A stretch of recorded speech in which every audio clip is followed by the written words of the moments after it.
Assalamualaikum warahmatullahi wabarakatuh. Berjumpa kembali di channel InCap, channel yang membahas seputar informasi kepegawaian.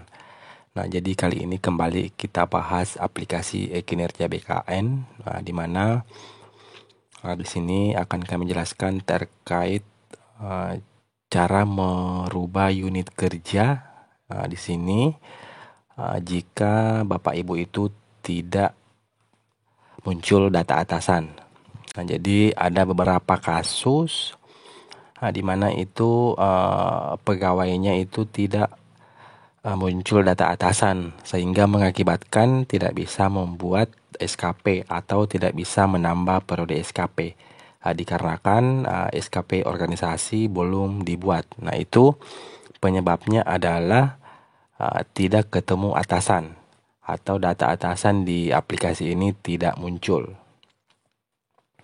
Nah, jadi di sini sebenarnya di bagian profil kita disediakan edit profil di sini. Jadi kita di sini sebenarnya bisa mengedit secara manual. Itu kita sekarang berada di unit kerja yang mana, seperti itu. Nah, jadi di sini kita bisa memasukkan secara manual. Nah, namun misalnya di sini untuk memudahkan kita mencari unit kerja karena di sini itu akan ada banyak sekali. Nah, ini kan dia tidak muncul. Nah, ini dia muncul nanti kalau kita ketikkan beberapa karakter seperti ini. Jadi misalnya saya akan memilih sub bagian misalnya. Nah, ini di sini itu akan muncul semua sub bagian umum kepegawaian dan hukum. Itu di semua dinas. Nah, ini saya contohkan, ini akan ada banyak sekali. Nah, ini. Nah, jadi untuk memudahkan, ini di atas ada untuk filter unit kerja induk. Artinya, di sini kita setting terlebih dahulu, barulah kita ke unit kerjanya. Jadi, di sini bisa kita masukkan itu unit kerja terbesar. Nah, misalnya di sini kecamatan. Nah, ini saya contohkan kecamatan Benteng misalnya. Nah, di sini. Di sini kita bisa pilih yang ini.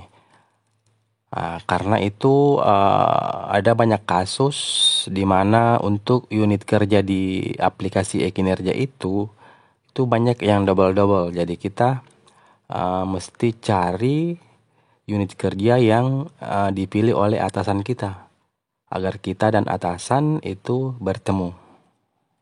Nah, ini contohnya saya pilih Kecamatan Benteng. Nah, di sini barulah kita akan mencari. Misalnya kita ada di seksi apa, misalnya seksi. Nah, ini ada. Nah, ini contohnya ada seksi pemberdayaan masyarakat desa kelurahan. Nah, ini saja untuk seksinya ini ada 2. Nah, seperti itu. Jadi di sini kita pastikan mana yang dipilih oleh atasan kita. Ini bukan cuma 2, sebenarnya ini ada banyak. Ini. Nah, jadi itu yang perlu kita ketahui terlebih dahulu itu adalah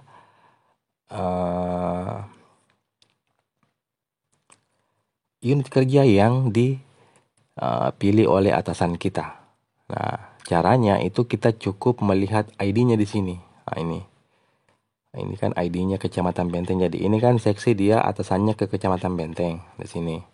Jadi nanti untuk kepala seksinya itu nanti akan muncul nama camat untuk atasannya. Sedangkan untuk staf di seksi ini itu akan muncul atasan ke kepala seksinya. Jadi misal saya pilih yang ini. Nah, ini kan beda ini. Jadi ini seksi ini dia ID-nya itu C874. Nah, yang di bawah ini kan ada B48A. Seperti itu. Jadi ini kita misalnya ini kita pilih. Kemudian kita tekan tombol OK. Nah, jadi di sini nih, ini sudah berubah ini untuk unit kerja saya. Seterusnya, untuk unit kerja atasan, misalnya kita belum ketemu, jadi ini kita bisa klik yang ini untuk memastikan kita sudah bertemu dengan atasan kita. Nah, ini sudah. Nah, ini sudah muncul, tetapi untuk seksi di sini, ini dia masih kosong untuk pimpinannya. Artinya, kalau kita sudah memastikan kasih kita atau kepala seksi kita itu sudah membuat SKP, artinya bukan ini yang dipilih oleh kepala seksi kita. Karena di sini dia tidak muncul namanya. Seperti itu. Nah, jadi untuk memunculkan ini, itu kita butuh merubah unit kerja lagi, karena di sini kita tidak ada kewenangan untuk langsung mengubah atasan. Untuk di sisi pegawai itu bisanya hanya merubah unit kerja, tidak bisa langsung untuk mengubah data atasan. Itu data atasan itu akan muncul secara otomatis. Nah,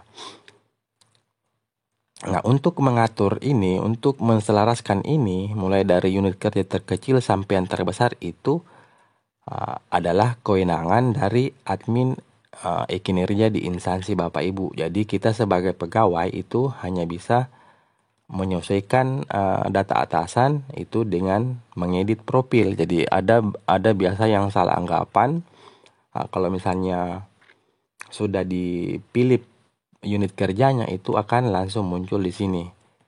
Dan kalaupun tidak muncul, ada yang beranggapan misalnya itu ini bisa langsung diedit di sini, tidak bisa. Karena kita di sini hanya diberi kewenangan untuk memilih unit kerja. Jadi nanti unit kerjanya itu untuk atasannya itu akan ikut secara otomatis. Jika memang unit kerja yang kita pilih itu adalah unit kerja yang dipilih oleh atasan kita. Jadi kalau seperti ini dia tidak tepat, bisa kita ganti kembali. Misalnya kita cari yang ID lain. Nah, ini kan tadi sudah coba ini yang B48. Nah, jadi sebenarnya ini sangat mudah sebenarnya kalau kita sudah tahu atasan kita itu dia memilih unit kerja yang mana. Jadi kita tidak meraba-raba mana yang akan kita pilih, kita sisa cocokkan ID-nya seperti itu. Nah, kita cek kembali. Nah, ini dia masih tidak ada, jadi ini belum tepat, kita perlu mengganti lagi. Nah, jadi agar hal ini sebenarnya tidak terulang, ini kita bisa mencocokkan ID yang dipilih oleh atasan kita dengan ID unit kerja yang kita pilih, seperti itu. Oke, jadi mudah-mudahan tercerahkan terkait kenapa atasan kita di Ekin itu tidak muncul. Jadi kita kalau misalnya tidak muncul, berarti kita hanya butuh menyesuaikan unit kerja. Jadi di sini kita sesuaikan lagi, misalnya kita adanya itu di sekretariat, berarti yang kita pilih itu sekretariat. Nah, ini. Nah, jadi di sini juga terkadang ada yang salah anggapan. Misalnya itu dia adanya di Kecamatan Benteng misalnya. Nah, yang di sini dia langsung memilih kecamatannya. Jadi itu dia salah. Yang harusnya dia misalnya dia ada di Kecamatan Benteng tetapi dia ada lagi ditempatkan di seksi, berarti yang dia pilih itu adalah seksinya, bukan Kecamatan Bentengnya. Seperti itu, karena untuk Kecamatan Benteng ini hanya dipilih oleh Pak Camat saja untuk unit kerjanya. Untuk sekretaris sendiri itu dia harus memilih sekretariatnya, bukan langsung Kecamatan Bentengnya. Oke, jadi mudah-mudahan dapat tercerahkan dengan penjelasan singkat ini terkait bagaimana caranya agar kita bisa memunculkan data atasan di aplikasi e-kinerja BKN. Oke, jadi mungkin seperti itu video kali ini. Jika ada pertanyaan bisa tinggalkan di kolom komentar. Terima kasih.